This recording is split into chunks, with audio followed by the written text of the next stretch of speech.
سلامونه هونیکې هیله مند یم چې جوړ او روغ به یاست. دغه ورځ کې هوازه سوه چې افغانستان خپل هوایي حریم پر پاکستان باندې تړي، خو بیا وروسته دا هوازي برته وغندل سوه او ویل چې دا خبرې ناسمې دي او موږ داسې پلان نه لرو چې پر پاکستان باندې خپل هوایي حریم وتړو. نن په دغه ویډیو کې تاسو ته وایم چې که افغانستان خپل حریم پر پاکستان باندې وتړي دا د افغانستان په ګټه دی که نه. زه پر موضوع باندې خبرې کوو، تر اضافي خبرې تېرېږو. لکه څنګه چې تاسو په نقشه کې وینئ، دا هغه نقشه ده چې په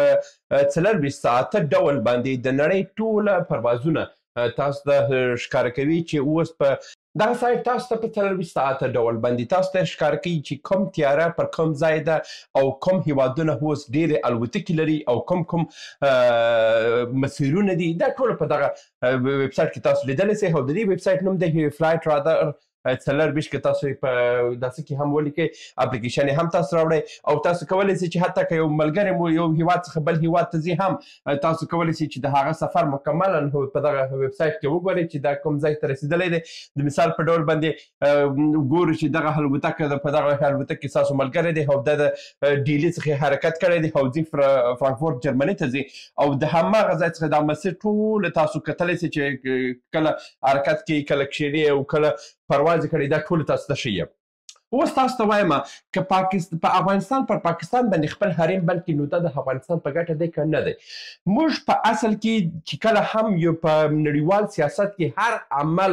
اجرا کېږي د هغه عکس العمل هغه هیواد هم لري. ښه مثال هم دغه دی چې که پاکستان پر موږ باندې هغه خپل د ترانزیت لارې وتړل دي، دا فکر کولی چې هر نور افغانستان نو بله به تباه و برباد سي او موږ ته به بیا راسي او بیا به داسې وکړي. خو دا خو هم افغانستان هم د دروازې په ټپه وتړله، نور د پاکستان تجارت مرکزي حیثیت هم بند کړو چې اوس هغه چیغې پغې وي. په اوس زمانه کې که موږ د پاکستان باندې خپل حریم تړو، صحیح د پاکستان دپاره درانه تمامېږي، پاکستان دپاره لوی تاوان دی، ځکه چې پاکستان ډېر پروازونه چې دي د اسلام آباد د میدانه څخه کېږي او هره ورځ کې دا پروازونه چې دي دا مکمله ځي اروپایي هیوادو ته ځي، دا مثلا روسي ته ځي، ازبکستان ته دي پروازونه لري، همدا ډول د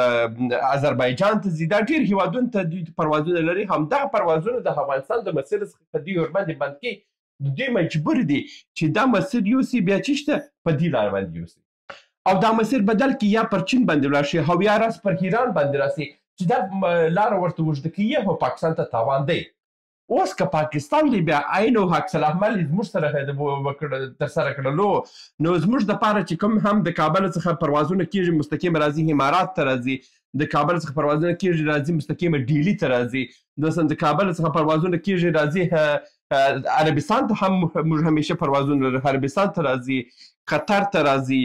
بحرین ته راځي. نو دا ټول پروازونه چې دي موږ په پاکستان باندې په دې مسیر باندې موږ خپل ګټه اخلو. زموږ لویه ګټه چې ده همدا اوس هوایي دهلیز دی. هوایي دهلیز چې موږ داسې سره د هند سره لرو،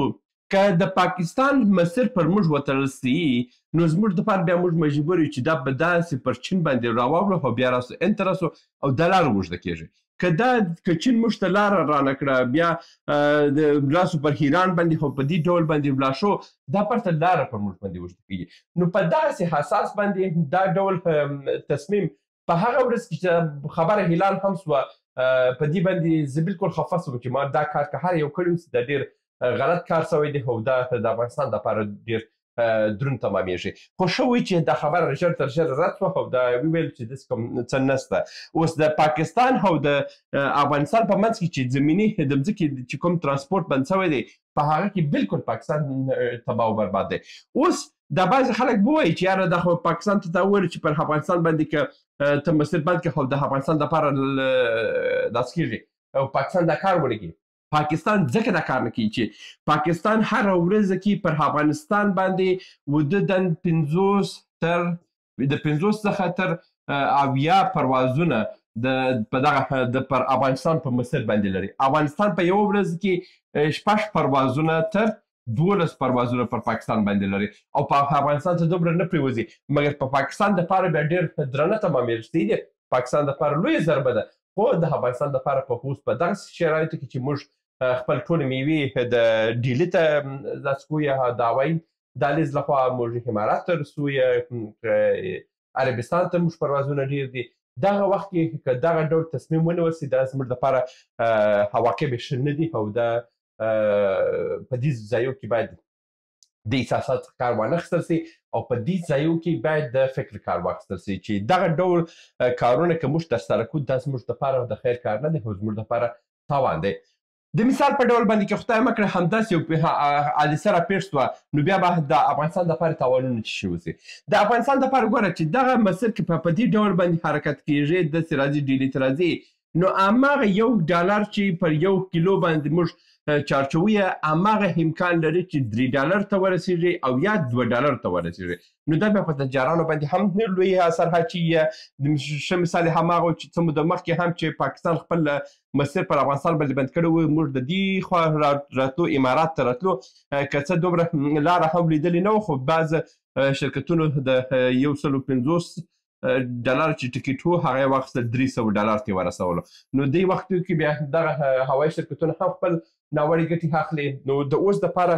په دې ډول پرېکړه کې زه مخالفه یم او که څوک هم د اوسني چارواکو ته دا مشوره ورکړي چې دا مسیر وتړه دا مسیر دا کار ونه کړي دا وخت کې ځکه چې دا وخت کې دا ډول کارونه زموږ په خیر نه دي او هغه پرېکړه وکړئ چې د وطن په خیر اوسي د بولدک دروازه 4-5 میاشتې نور مه خلاصوئ دا به یې وګورئ چې د پاکستان حالات به په کوم لوري روان اوسي. دا و د نن ورځې ویډیو هیله مند یم چې اوس هم ترلاسه کړي تر بیا هم په الله سپارم ښې چارې. سلامونه. موږ ډېر موضوعات جوړ کړي دي که سیاسي موضوعات غواړئ ووینئ نو دلته کلیک کړئ او که غواړئ اقتصادي موضوعات وګورئ نو دلته کلیک کړئ او که غواړئ چې د تل لپاره راسره واوسئ نو دلته کلیک کړئ او چینل سبسکرایب کړئ. مننه.